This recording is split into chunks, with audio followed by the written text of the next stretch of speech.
So I was going to ask, you've been the marketing director for 17 years. Yes. And you talked about getting that job. What made you want to go to work for McMenamins? Well, it was one of those things where I wasn't looking for a job. My sister was living with me. She just graduated from U of O. I was trying to help her find a job and get going. I just happened to see it. I happened to see a listing for it. I was happy in where I was at, and I was like, I started thinking about it. I was like, well, McMenamins, that seems like a family place. That seems like a great company. I love going to their pub. I love going to watch a movie and drink a beer at the same time. That's why not? So I kind of threw my resume in there and just kind of was like, let's just see what happens. Didn't really think much of it, and then here it comes, and 17 years later, I'm still around and doing this thing. But it was that sense of that family place, that sense of that's someplace that's really special, and we have the opportunity to be a part of that, then why not? And it still is that place. That ability to be connected with the community is something that we all have that ability to do, but isn't always happening. But both of our places definitely have made ourselves a part of that community. For you, you're over at Fort George, the owner, the starter. Tell us a little bit about how that started. I had been living in Astoria for a while and brewing down the coast in Cannon Beach. And my business partner grew up in Astoria. And Astoria is a really neat place. Anyone been to Astoria? Yeah, it's a great spot. And so I was there in the 90s. I'd been there earlier. It was had a reputation as being a little bit rough around the edges. When I got there in the late 90s, I like to say that it was kind of at the point where they started fixing things as fast as they were falling apart. So it kind of was at this stable spot, and there's some really neat people living down there. Anyhow, my business partner and I, we realized there was a brew pub in Astoria, but they didn't really get it, and it wasn't a place that we felt really comfortable with, so we knew there was a niche there, and put together a plan and started up a little brew pub in a little half of a building. And we had 12 employees when we started, and now we've taken over that building and the building next door, and now we have 160 employees, and seem to be going strong. So I think we've built that.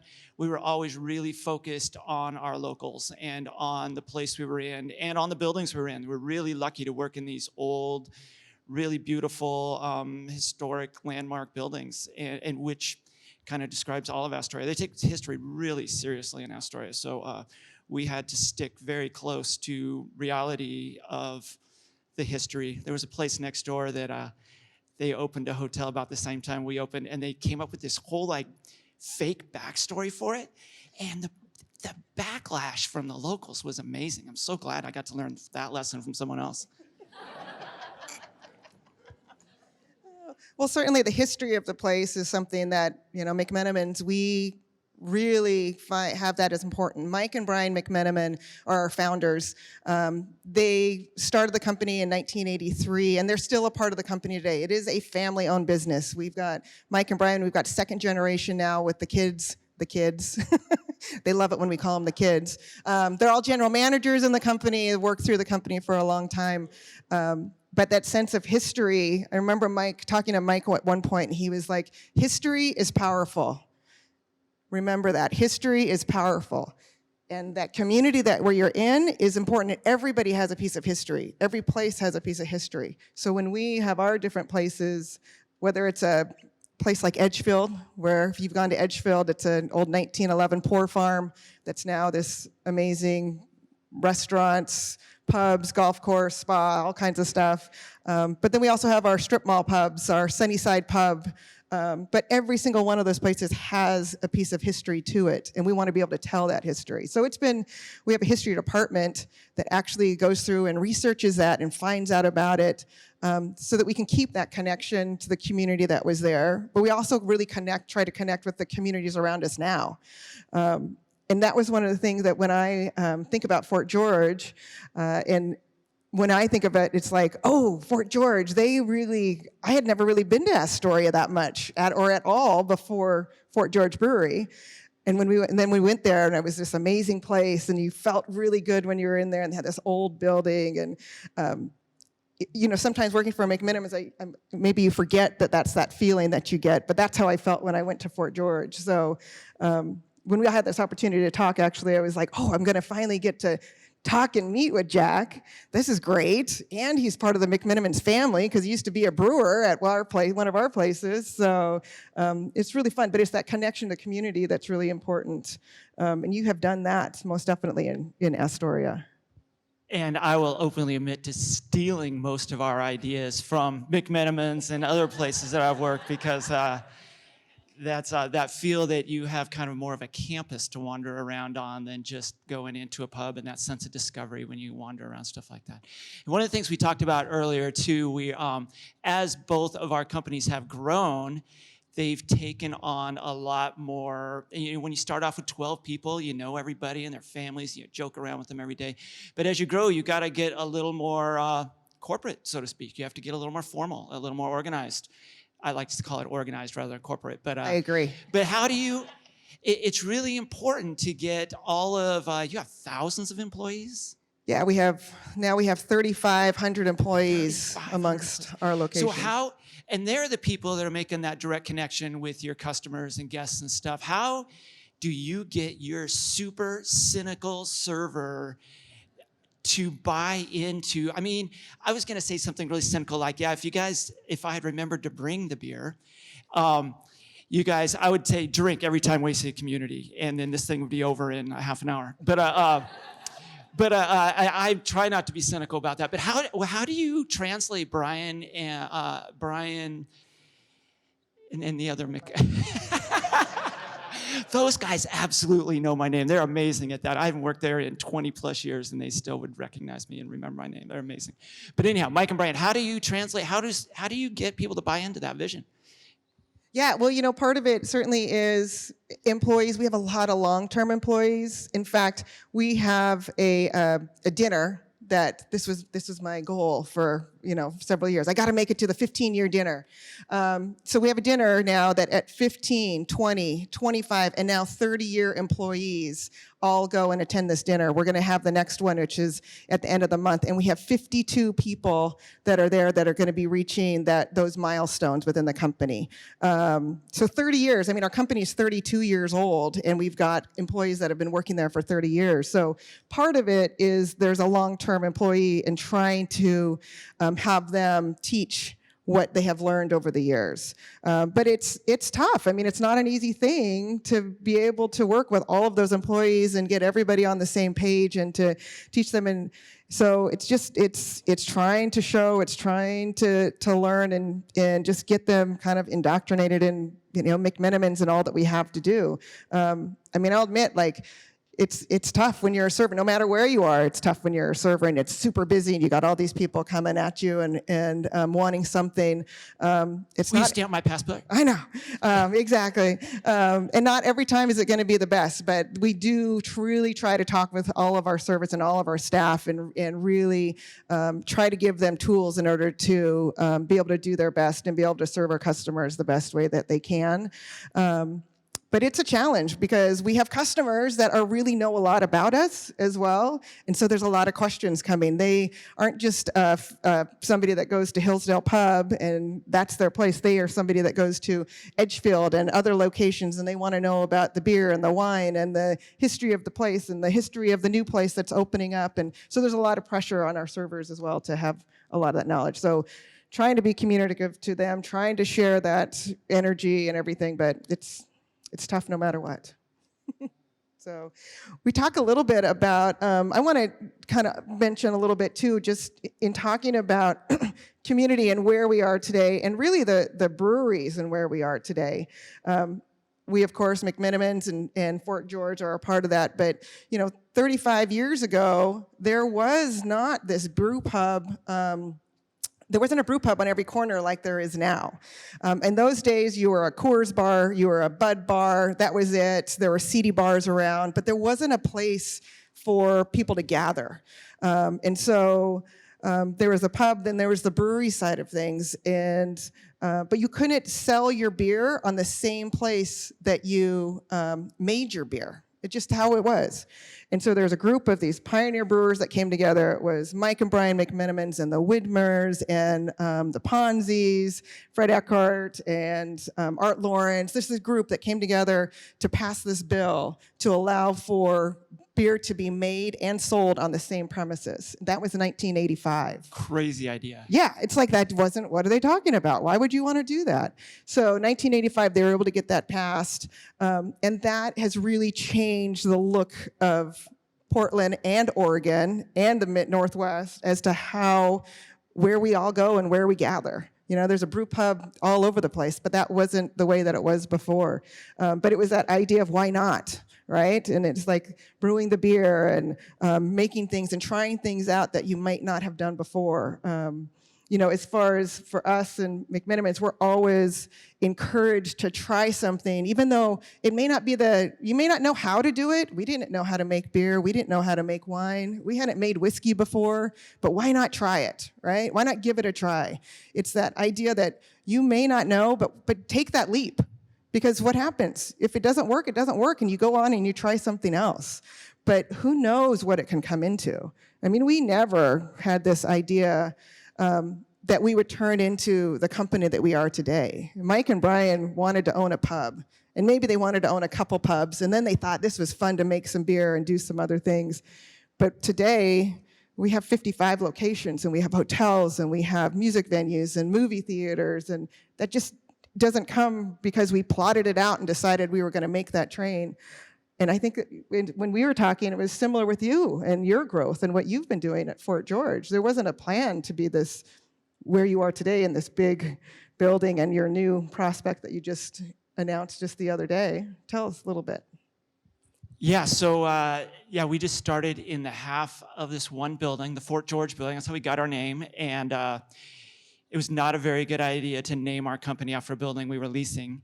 But or use the building as our logo even, but we ended up buying that and ended up with the building next door. So that's how we kind of filled out those spots, and I never imagined we'd fill those things. But we were also really fortunate that end of town was dead. There was nothing down there. In fact, we were advised that there's nothing down there. Why would you put your pub there? And that end of town now, within 2 blocks of us, there are 2 other breweries, a cidery, a distillery, and a whiskey bar, that has come around in the last 10 years. And so we kind of started that momentum at that end of town. And yeah, I don't know if anyone read the paper, but we just announced on Monday that we just purchased 5 acres of waterfront warehousing in Astoria that it was really, and this is what we did for the community, is they were just getting ready to have this huge fight over which hotel was not going to be able to build their towering hotel on the waterfront.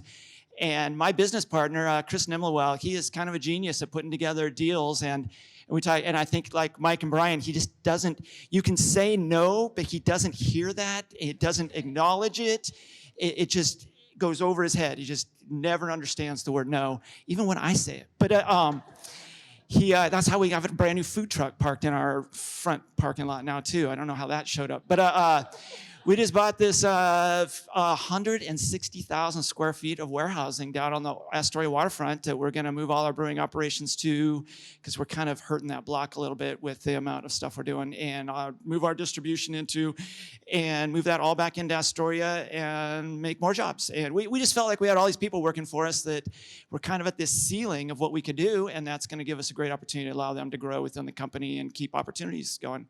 And again, we're just really focused on Astoria. We don't sell any of our beer outside of the Pacific Northwest. And we want our beer to be something that people come to and experience locally.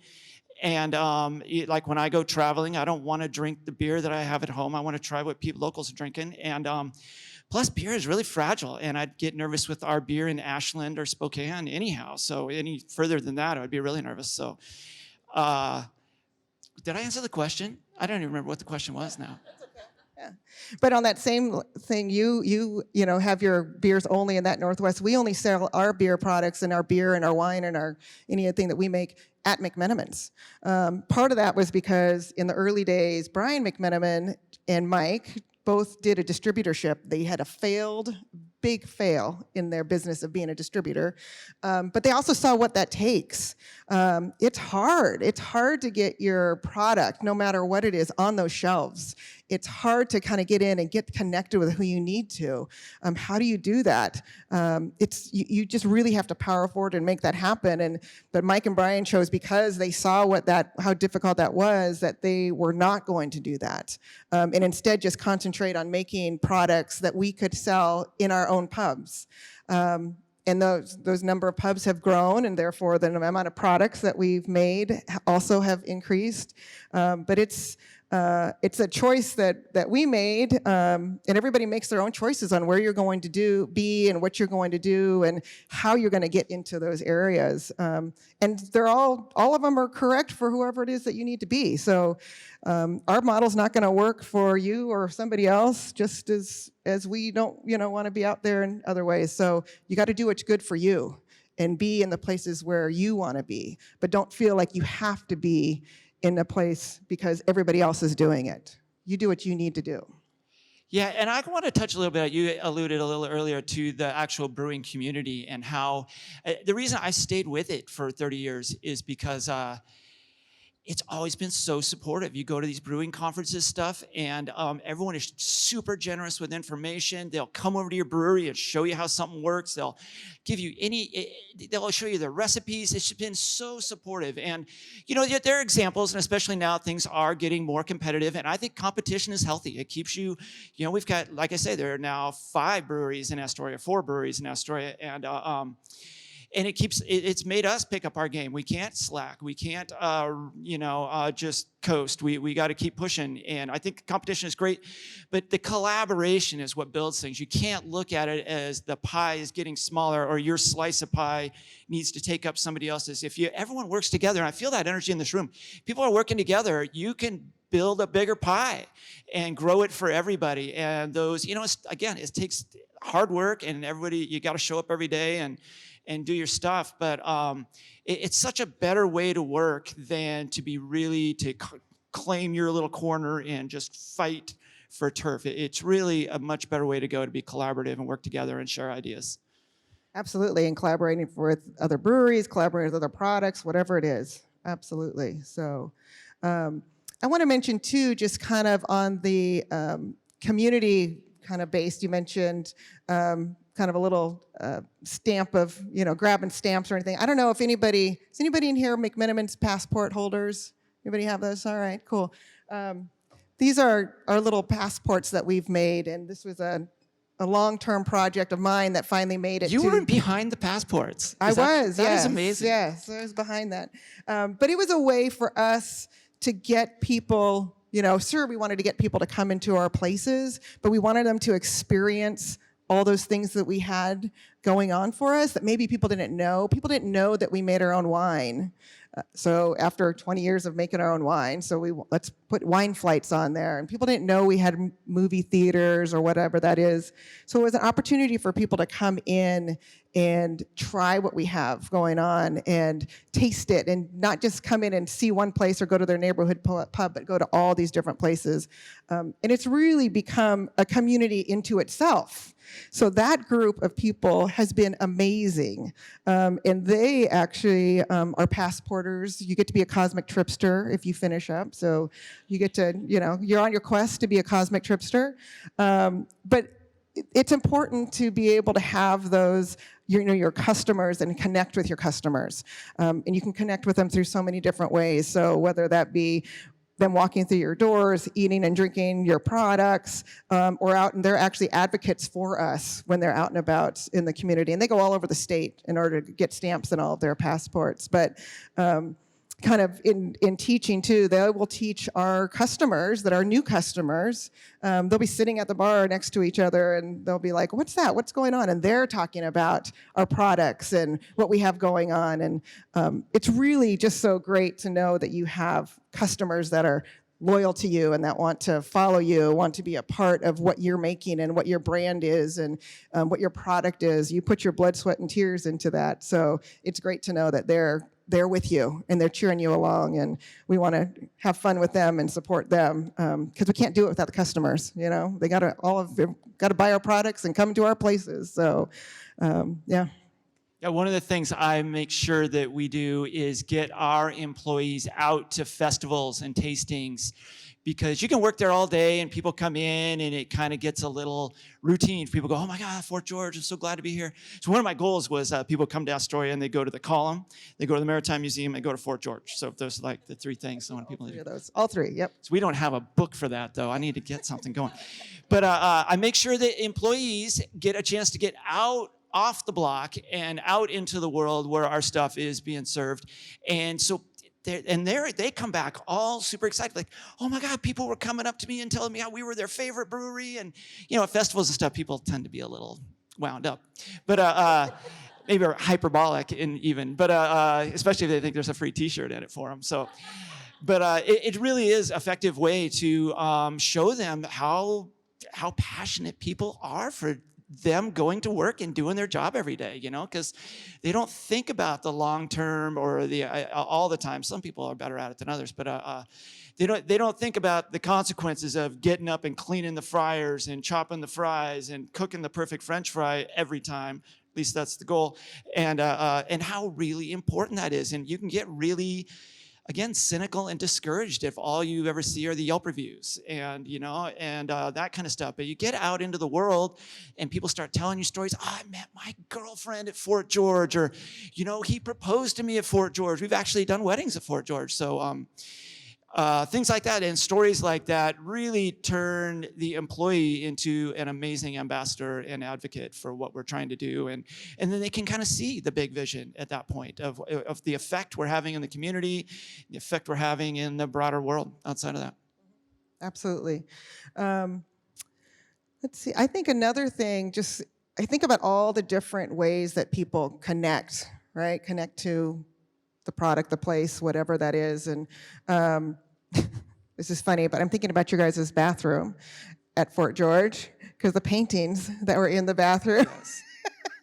And I love that. But with McMenamins, there's other things. There's the artwork that we bring in and the community. Like I didn't steal anything from McMenamins. And the community of artists that we work with. And, whether that be from the labels that are made to what's on the wall, anything, there's so many different ways of connection. So we've got the artists that are there. We've got the musicians that come through, and just, I don't know, my mind just keeps working on what are those connections that you have. So as all of you are here thinking about kind of your own entrepreneurship and how you're out there, just know you can connect in so many different ways to people, in places, things that you would never even think about probably at the beginning if you were plotting your course, but so many different ways to do things. So. Yeah. The odd collaborations are a great way to grow awareness and just to learn how other people do things. It's one of the reasons we started our three-way IPA collaboration series. Was we wanted to pick the brains of these brewers that we were really impressed with and really moved by what they were doing. And it's not like you have to do espionage in the brewing world. They'll invite you in and show you everything they're doing and tell you everything they're doing and where they're getting their ingredients. And then we've had some of those collaborations.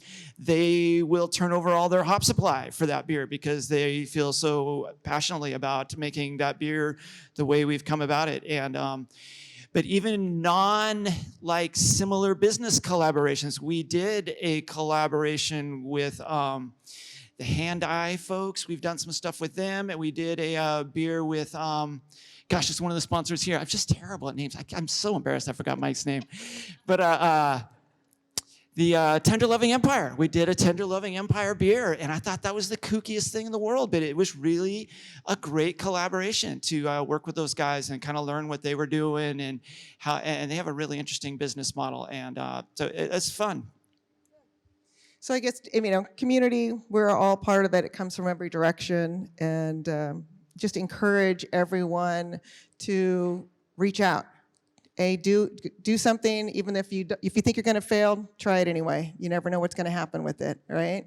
And reach out to people, even if you don't know what that connection is going to be, because you never know what their skills and their abilities and how they're thinking and what can come with that through all these different collaborations, whether they're in your business or not.